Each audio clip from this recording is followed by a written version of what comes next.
샬롬 샬롬 샬롬 샬롬 샬롬. 하나님 사랑합니다. 여러분 저 안에서 사랑합니다. 사무엘상 7절 말씀 3, 4절 말씀인데 전체 한번 보죠.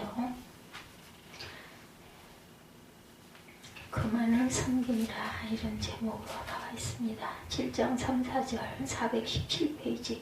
기랏 여아림 사람들이 와서 야훼 궤를 옮겨 산에 사는 아비나답의 집에 들여놓고 그의 아들 엘르아사를 거룩하게 구별하여 야훼 궤를 지키게 하였더니 궤가 기랏 여아림에 들어간 날부터 20년 동안 오래 있은지라. 이스라엘 온 족속이 야훼를 사모하느니라. 사무엘이 이스라엘 온 족속에게 말하 이르되 만일 너희가 전심으로 야훼께 돌아오려거든 이방 신들과 아스타롯을 너희 중에서 제거하고 너희 마음을 야훼께로 향하여 그만을 섬기라. 그리하면 너희를 블레셋 사람의 손에서 건져내시리라. 이에 이스라엘 자손이 바알들과 아스타롯을 제거하고 야훼만 섬기니라. 제목이 그래서 여호와만 섬기니라. 이스라엘 그 나라가 있는 땅을 성경에서는 가나안이다 이렇게 부르죠. 오늘날의 팔레스타인이기도 합니다. 팔레스타인이라는 단어가 성경에 블레셋이라는 단어와 똑같은 단어입니다. 오늘날 이 땅에는 두 개의 나라가 존재하죠. 하나는 이스라엘이고 또 다른 하나는 팔레스타인입니다. 그런데 팔레스타인이 블레셋이라는 의미를 갖고 있다 우리가 알고 갑니다. 팔레스타인 사람들, 즉 블레셋 사람들은 오늘날 뿐만 아니라 창세기 아브라함이 가나안 땅에 살던 시기에도 그 땅에 살고 있었어요. 그리고 역사적으로 두 나라 사이에는 끊임없는 싸움과 전쟁이 있었고 다양한 사건, 사고도 많았습니다. 누구나 잘 아는 이야기 중에 다윗과 골리앗의 싸움이 있죠. 바로 그 거인 골리앗이 블레셋 사람이었죠. 또 옛날에 거슬러 올라가면 삼손과 들릴라의 이야기가 있습니다. 바로 영화의 소재로 자주 사용되기도 했죠. 삼손과 들릴라는. 삼손이 기생 들릴라의 유혹에 빠져서 머리카락이 잘리고 두 눈이 뽑히는 그런 일이 일어나죠. 바로 삼손을 유혹한 여자 들릴라가 블레셋 사람입니다. 사무엘상 4장에 우리가 읽고 왔지만 이스라엘이 전쟁을 하다가 십계명 돌판이 들어있는 하나님의 궤를 빼앗기죠. 그때 법궤를 빼앗아간 나라가 블레셋이었습니다. 그리고 다윗이 사울왕을 피해서 망명을 떠났던 나라도 블레셋이었고 사울왕을 죽인 사람들도 블레셋 사람들입니다. 근데 문제는 이스라엘이 블레셋의 지배를 받으며 살았다는 데 있죠. 사사기 13장 1절에 보면 이스라엘 자손이 다시 야훼 목전에 악을 행하였으므로 야훼께서 그들을 40년 동안 블레셋 사람의 손에 넘겨주시니라 이렇게 말씀하고 있어요. 오늘날 이스라엘이 팔레스타인을 지배하고 있지만 옛날에는 이스라엘이 블레셋의 지배를 받고 블레셋의 종으로 살던 시대도 있었다는 것이죠. 물론 삼손이 혼자 수많은 블레셋 사람들을 죽이기도 했지만 이스라엘이라는 나라의 이름으로 블레셋과의 전쟁에서 이긴 적은 없었습니다. 나중에 하나님의 법궤를 들고 가면 전쟁에서 승리할 줄 알았는데 법궤마저 빼앗기게 되죠. 근데 당시 블레셋이 이스라엘과의 전쟁에서 항상 승리했던 이유 중에 하나는 블레셋은 당시에 첨단 기술이라고 할 수 있는 철을 만들었어요. 철기를 만드는 그 기술을 가지고 있었기 때문에 이스라엘은 그런 기술이 없었죠. 그러니까 무기가 벌써 달랐다는 거죠. 나무 막대기를 어떻게 철로 만든 무기를 가진 사람들과 싸워서 이길 수가 있었겠습니까? 그렇게 항상 블레셋과의 전쟁에서 패배하고 그들의 종으로 살았던 이스라엘이 사무엘을 통해서 역사상 처음으로 블레셋과의 전쟁에서 미스바의 전쟁에서 승리를 하게 되죠. 바로 사무엘상 7장 전체의 내용이기도 합니다. 그동안 이스라엘이 블레셋과의 전쟁에서 패배한 이유는 무기가 안 좋아서라고 생각을 했었어요. 근데 사무엘은 그동안 이스라엘이 블레셋과의 전쟁에서 패배한 이유는 무기 때문이 아니다 이렇게 말합니다. 7장 3절이죠. 사무엘이 이스라엘 온 족속에게 말하 이르되 만일 너희가 전심으로 야훼께 돌아오려거든 이방 신들과 아스타롯을 너희 중에서 제거하고 너희 마음을 야훼께로 향하여 그만을 섬기라. 그리하면 너희를 블레셋 사람들의 손에서 건져내리라.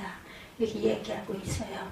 하나님만을 섬기면 내가 블레셋 사람들의 손에서 건져내주겠다. 이스라엘이 그동안 블레셋에게 패배한 이유는 전쟁 무기에 나빠서가 아니라 그들이 하나님을 섬기지 않고 바알이나 아스타롯과 같은 우상을 섬겨왔기 때문이라는 거죠. 물론 이스라엘 사람들이 하나님을 전혀 섬기지 않은 것은 아니었어요. 정기적으로 성막에 가서 예배도 드렸습니다. 이스라엘 사람들의 문제는 하나님을 전혀 섬기지 않았던 것이 아니라 하나님도 섬기고 우상도 섬기고 혼합주의 신앙을 가지고 있었던 것입니다. 하나님을 믿는다고 하면서 여전히 집에서 우상을 섬겼어요. 마치 하나님을 믿는다고 하면서 집에는 부족을 붙여놓고 미신을 섬기는 것과 똑같죠. 예. 어떤 그 목회자 수련회에서 있었던 이야기입니다. 예, 수련회에서의 그 예배 그 주제가 복음이면 충분합니다 라는 내용이었다고 그래요. 많은 교회들이 교회를 성장시키기 위해서 이런저런 프로그램들을 만들고 거기에 열중하지만 사실은 복음을 제대로 깨닫고 복음을 바르게 전하면 그것으로 충분하다라는 거죠. 주제가 복음이면 충분합니다. 무슨 내용인지 알겠죠? 저도 공감합니다. 그런데 뭐 프로그램이 뭐 꼭 그렇게 뭐 아주 나쁜 건 저는 아니라고 생각해요. 이렇게 해서 좀 교회를 자주 오고 싶어 하고 재밌어 하면서 또 거기서 말씀을 들으면서 은혜를 받을 수 있다면 저는 그것도 방법으로는 나쁘진 않다고 생각을 합니다. 다만 그 프로그램들이 중점이 돼서는 안 되는 거겠죠. 근데 어느 교회의 어떤 목사님이나 프로그램을 중점으로 하시진 않을 거예요. 예, 그런 프로그램을 이용을 해서 많은 사람들을 오시게 하고 그리고 말씀을 들을 수 있는 그런 기회를 많이 만들고자 해서 프로그램을 하는데 거기에 열중하고 집중하다 보면 프로그램이 추가되는 수가 가끔 있으니 그걸 조심하자 이런 그 이야기지 않겠는가. 바로 이스라엘의 문제가 그들이 하나님을 전혀 섬기지 않았던 게 아니라 하나님을 믿는 것만으로 충분하지 않다고 생각한 것들이죠. 그래서 그들은 하나님만 섬기는 것은 좀 부족하다고 생각하고 우상을 섬기고 미신도 믿어야 복을 받을 수 있다. 많은 걸 믿으면 믿을수록 섬기면 섬길수록 그만큼 복을 더 받을 수 있다. 뭐 이런 생각을 했던 것 같습니다. 사무엘은 이스라엘 백성들이 블레셋과 싸워 이기기 위해서 두 가지 명령을 했죠. 첫 번째 이방신들과 아스타롯 우상을 제거해라. 3절이었죠. 두 번째는 마음을 다해서 오직 야훼 하나님만을 섬겨라. 이게 조건이었습니다. 지금 블레셋은 철로 만든 무기를 갖고 있고 이스라엘은 나무로 만든 무기밖에 없었기 때문에 사무엘의 이러한 명령은 현실성이 없어 보이죠. 그럼 이러한 사무엘의 명령에 이스라엘 백성들은 어떻게 반응을 했을까요? 4절에 이에 이스라엘 자손이 바알들과 아스타롯을 제거하고 야훼만 섬기니라 하는 제목이기도 합니다. 이스라엘 백성은 사무엘의 명령에 순종합니다. 그동안 하나님만 믿어서는 충분하지 않다고 생각하고 살아왔지만 비로소 그들이 가지고 있었던 우상들을 이제 다 없애버리고 오직 하나님만을 섬기기로 결단을 한 거죠. 부흥회를 한 거예요. 쉽게 얘기하면 즉 하나님만 제대로 잘 믿으면 충분하다. 그렇게 해야겠다 생각을 한 거죠. 그리고 자신들의 죄를 회개하고 우상을 버리고 오직 하나님만을 믿고 섬기기로 결단을 했는데 또다시 블레셋 사람들이 전쟁을 일으킵니다. 우리도 신앙생활을 제대로 하고 정말 하나님을 잘 믿어야지 결심하면 시험이 찾아오죠. 여러 가지 시험이 생활 가운데 아니면 일상 가운데 아니면 건강 가운데 이런 시험들이 찾아옵니다. 아니면 물질로부터 아니면 또 자녀로부터 이런 것들이 자꾸 오죠. 신앙생활을 제대로 못하게 만든 일들이 이렇게 자꾸 생깁니다. 내가 신앙생활을 잘하려고 하면 할수록 방해하는 블레셋이 생긴다는 거죠. 이스라엘 백성도 모처럼 사무엘을 중심으로 하나님을 제대로 믿고 섬기기로 결단하자 블레셋이 철로 만든 무기를 들고 쳐들어왔다라는 거예요. 그때 우리 마음은 갈등을 하게 되죠. 두려움도 옵니다. 그죠? 이게 맞을까? 불안하기도 합니다. 하나님만 믿는 것으로 충분하지가 않구나. 우리도 나무가 아닌 철로 만든 무기를 어떻게 좀 가졌으면 좋겠다. 이런 후회를 하기도 하겠죠.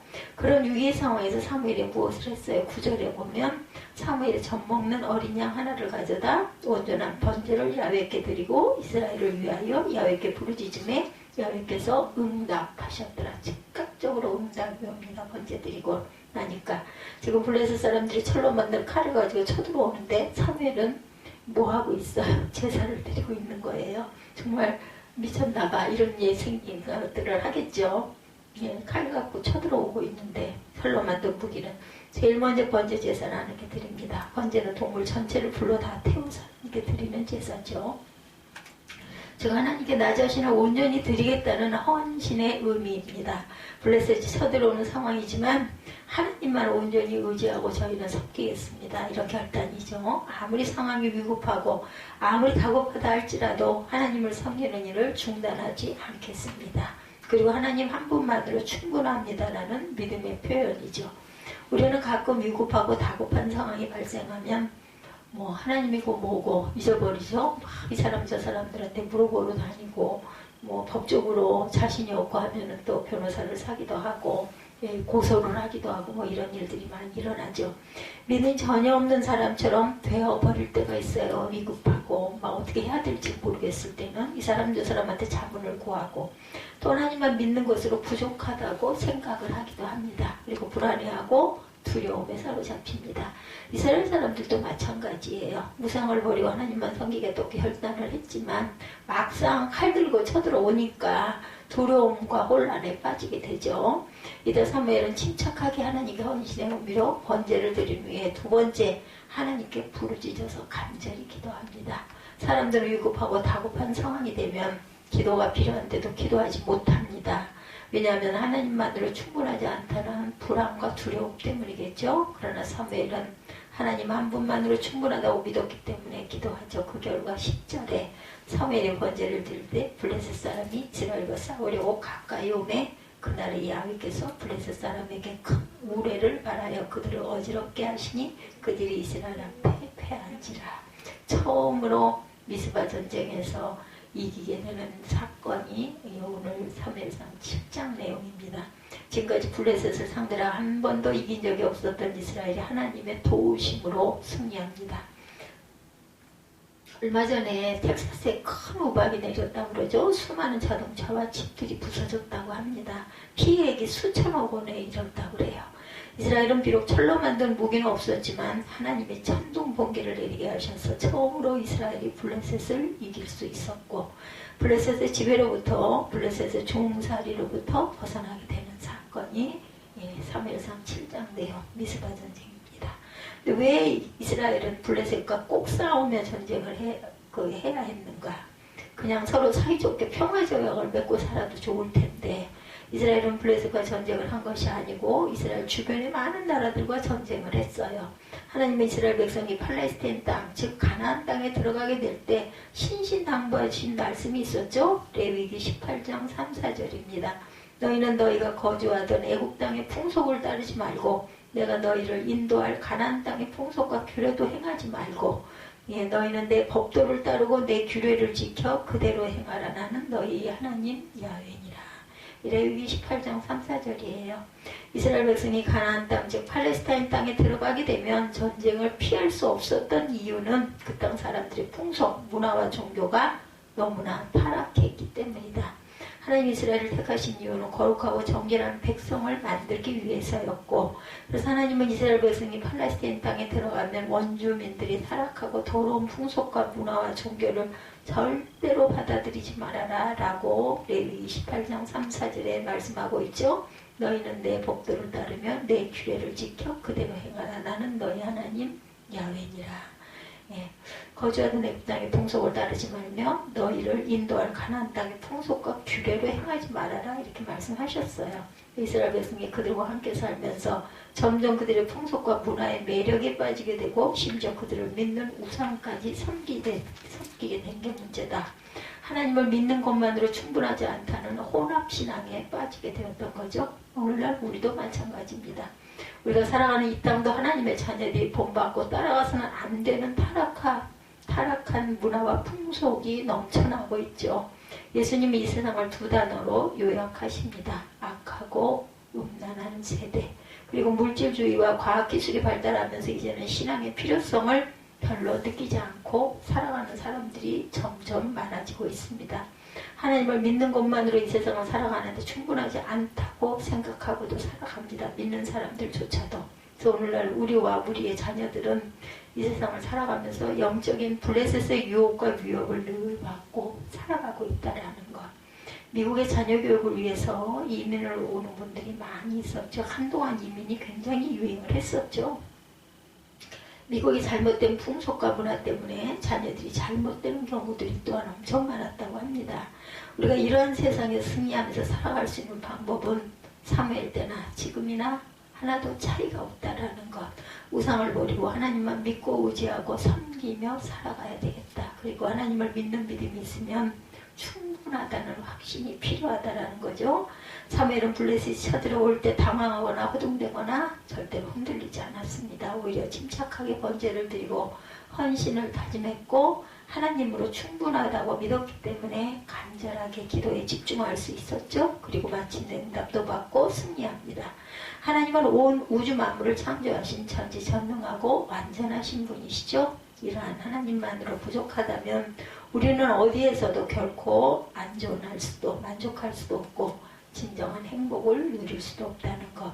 우리도 영적인 블레셋의 끊임없는 유혹과 공격 속에서 오직 하나님 한 분이면 충분하다는 믿음과 확신을 가지고 그분의 말씀에 순종하고 기도하고 날마다 승리하는 삶을 사시기 바랍니다. 하나님께서 오늘도 우리를 눈동자같이 바라보고 지키고 계시다는 것. 예수님은 이 세상을 향하여 악하고 음란한 세대라고 말씀하셨어요. 오늘날도 더러운 풍속과 문화로 말미암아 우리의 자녀들과 믿는 성도들마저 죄에 오염되고 거룩함과 정결함을 잃어버리는 시대가 도래해서 왔습니다. 이 시간 사무엘이 블레셋의 공격 앞에 번제를 드리고 오직 하나님만을 의지하고 기도했던 것처럼 저와 여러분들도 하나님 한 분이면 충분합니다. 이런 굳건한 믿음 그리고 말씀에 순종하고 기도함으로 날마다 승리하는 저와 여러분이 되시기를 주님